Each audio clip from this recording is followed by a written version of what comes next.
নমস্কার সবাইকে। সবাই কেমন আছেন? আমি খুব ভালো আছি। তো আজকের রেসিপি দই ইলিশ।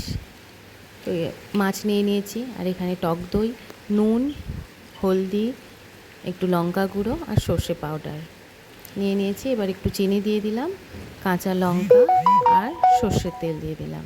এবার একটু জল দিয়ে এটা ভালো করে মেখে নিয়ে মাছগুলো ধুয়ে এর মধ্যে দিয়ে দিলাম।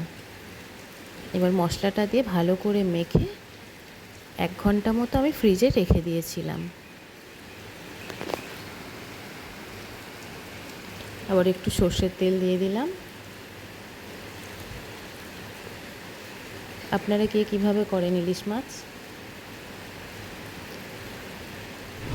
এবার কড়াইয়ে সর্ষের তেল দিয়ে দিয়েছিলাম, তেল তো গরম হয়ে গেছে।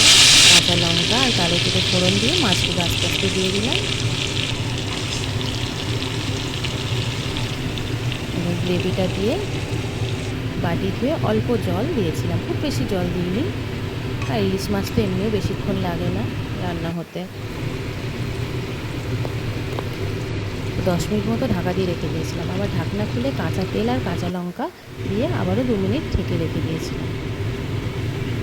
তো এবার তেল ছেড়ে এসেছে, তো রান্না আমার কমপ্লিট হয়ে গেছে। আপনারা অবশ্যই ট্রাই করে দেখবেন এই রেসিপিটা।